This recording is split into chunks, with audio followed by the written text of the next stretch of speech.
13 दिन भूख हड़ताल, सत्याग्रह और मूसलाधार बारिश के बीच भी जयपाल सिंह मुंडा स्टेडियम में डटे छात्र। झारखंड में जेपीएससी और जेएसएससी परीक्षाओं को लेकर शुरू हुआ विवाद अब सिर्फ परीक्षा का विवाद नहीं रह गया था। यह लाखों युवाओं के भरोसे, भर्ती आयोगों की साख और सरकार की जवाबदेही की परीक्षा बन चुका है। इस बीच एक तरफ सीआईडी ने लगातार छापेमारी की, गिरफ्तारी का आंकड़ा बढ़ता गया। कथित मास्टरमाइंड से लेकर परीक्षा एजेंसी के अधिकारी और आयोग से जुड़े लोग जांच के दायरे में आते गए। दूसरी तरफ सड़क पर बैठे छात्र लगातार यही कहते रहे कि कार्रवाई के साथ साथ समाधान भी यानी सॉल्यूशन भी चाहिए। अब पहली बार ऐसा लगता है कि दोनों समानांतर रास्ते पर एक दूसरे की ओर बढ़ रहे हैं। सरकार ने जांच की रफ्तार भी बढ़ाई है और संवाद की पहल भी की है। मुख्यमंत्री हेमंत सोरेन ने स्पष्ट किया है कि युवाओं के भविष्य से खिलवाड़ किसी कीमत पर स्वीकार नहीं किया जाएगा। एक और सीआईडी ने जहां जांच तेज की है, वहीं दूसरी ओर आंदोलनकारी छात्रों से सीधे संवाद के लिए 4 मंत्रियों और एक वरिष्ठ आईएएस अधिकारी की उच्च स्तरीय समिति गठित कर दी गई। यानी अब तस्वीर सिर्फ कार्रवाई की नहीं है, समाधान तलाशने की भी है। आज इसी पर बात करेंगे हम विस्तार से।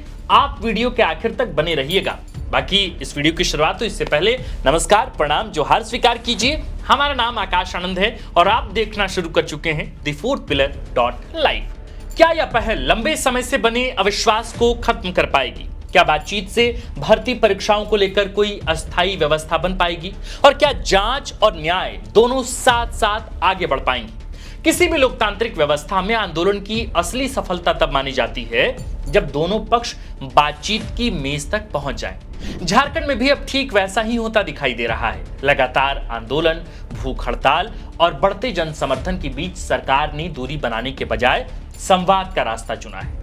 रांची के जयपाल सिंह मुंडा स्टेडियम में आंदोलनरत छात्रों के बीच प्रशासनिक अधिकारी पहुंचे। रांची के एसडीएम कुमार रजत और एडीएम धनंजय कुमार ने आंदोलन स्थल पर जाकर सरकार से वार्ता का औपचारिक निमंत्रण दिया।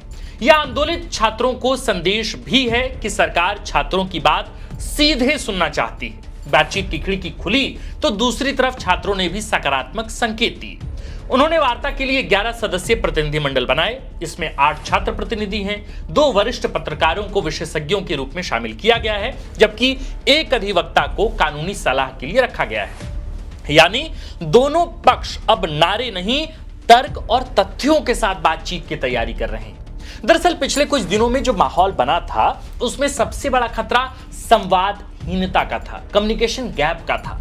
सड़क पर बैठा छात्र यह महसूस कर रहा था कि उसकी आवाज सत्ता तक नहीं पहुंच रही, जबकि सरकार का कहना था कि जांच चल रही है और दोषियों को बख्शा नहीं जाएगा।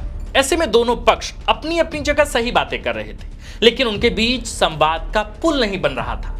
अब पहली बार वह पुल बनता दिखाई दे रहा है। सरकार ने साफ संकेत दिए हैं कि जांच अपनी गति से चलेगी, लेकिन उसके साथ साथ छात्रों की उन मांगों पर भी विस्तार से चर्चा होगी जिनका संबंध सिर्फ एक परीक्षा से नहीं बल्कि पूरी भर्ती व्यवस्था में सुधार से है। यानी बातचीत का दायरा केवल 14वीं जेपीएससी या जेएसएससी तक सीमित नहीं रहेगा, बल्कि परीक्षा कैलेंडर, आयोगों की कार्यप्रणाली, पारदर्शिता, जवाबदेही और भविष्य की नियुक्ति व्यवस्था जैसे बड़े मुद्दे भी चर्चा का हिस्सा बन सकते हैं। यह पहल इसलिए भी महत्वपूर्ण है दोस्तों, क्योंकि लंबे समय बाद सरकार ने आंदोलन को केवल कानून व्यवस्था का विषय मानने के बजाय नीति और प्रशासन से जुड़े मुद्दे के रूप में स्वीकार किया है।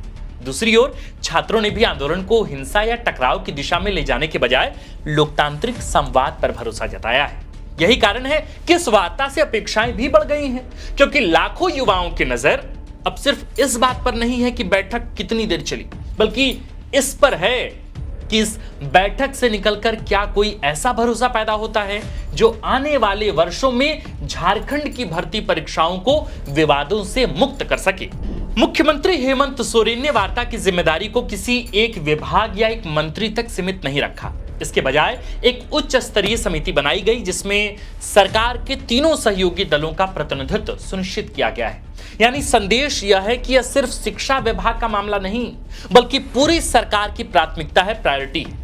इस समिति की अगुवाई उच्च एवं तकनीकी शिक्षा मंत्री सुदिव्य कुमार सोनू कर रहे हैं। उनके साथ जेएमएम के वरिष्ठ मंत्री चमरा लिंडा, कांग्रेस की मंत्री दीपिका पांडे सिंह और राष्ट्रीय जनता दल के मंत्री संजय प्रसाद यादव को शामिल किया गया है। यानी महागठबंधन सरकार ने अपने तीनों राजनीतिक साझेदारों को इस प्रक्रिया का हिस्सा बनाया है।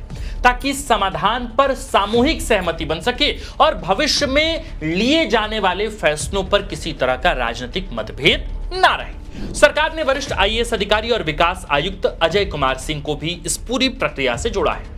इसकी वजह भी अहम है। छात्रों की कई मांगे ऐसी हैं जिनका सीधा संबंध नियमावली, न्यायालयों में लंबित मामलों, भर्ती प्रक्रिया, संवैधानिक प्रावधानों और प्रशासनिक प्रक्रियाओं से है। ऐसे में केवल राजनीतिक आश्वासन काफी नहीं होंगे, हर निर्णय को कानूनी कसौटी पर भी रखा या खरा उतरना होगा।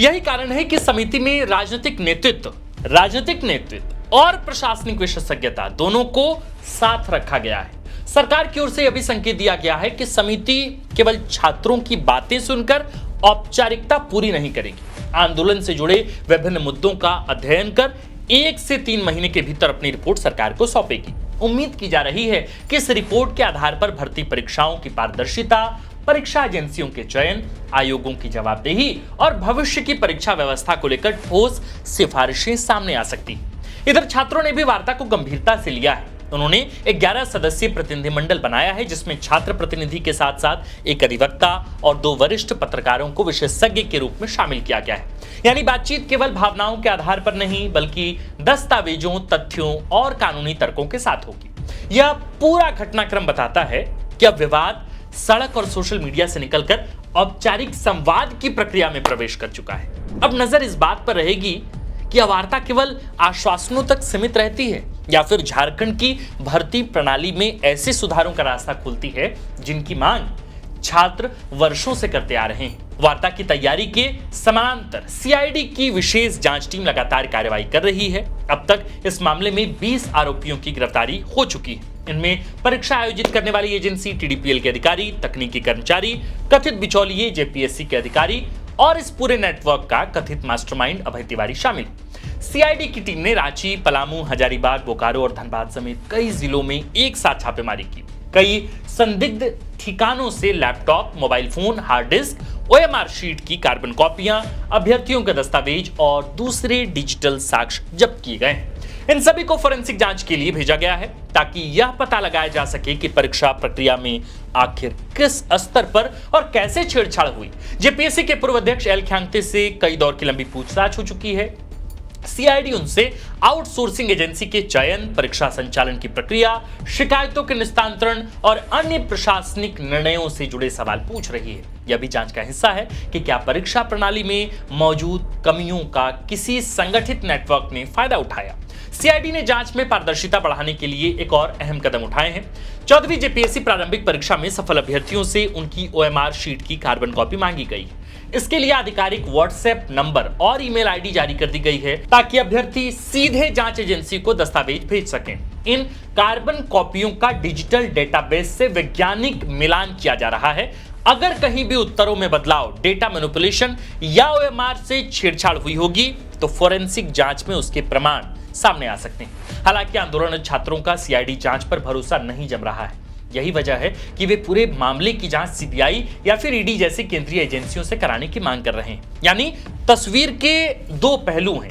एक तरफ सरकार यह दिखाना चाहती है कि दोषियों के खिलाफ कार्रवाई में कोई ढिलाई नहीं होगी।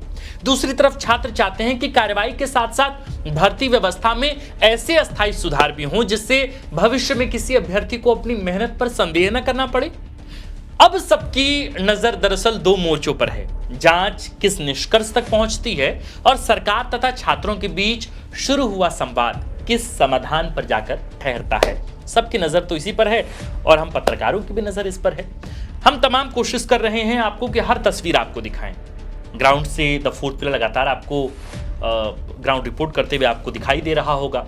हम दिन रात 24/7 हमारी टीम वहां काम कर रही है। दिन भर हमारी सहयोगी आज सुबह रहती हैं, सुबह से लेकर रात तक, और रात से 8-9 बजे के बाद से सुबह के 5, साढ़े 4, 5-6 बजे तक मैं वहाँ निजी तौर पर रहता हूँ। तो वहाँ से भी आप तमाम छात्रों के दर्द को हम दिखलाने की कोशिश करते हैं। सरकार के स्तर पर जो भी फैसले लिए जा रहे हैं, जो एक्शंस हो रहे हैं, हम वो तमाम बातें भी आप तक पहुँचाने की तथ्यों सहित कोशिश कर रहे हैं। बाकी आप देखिए द फोर्थ पिलर। हमारा नाम आकाश आनंद है, कैमरे के पीछे हैं अमन। शुक्रिया।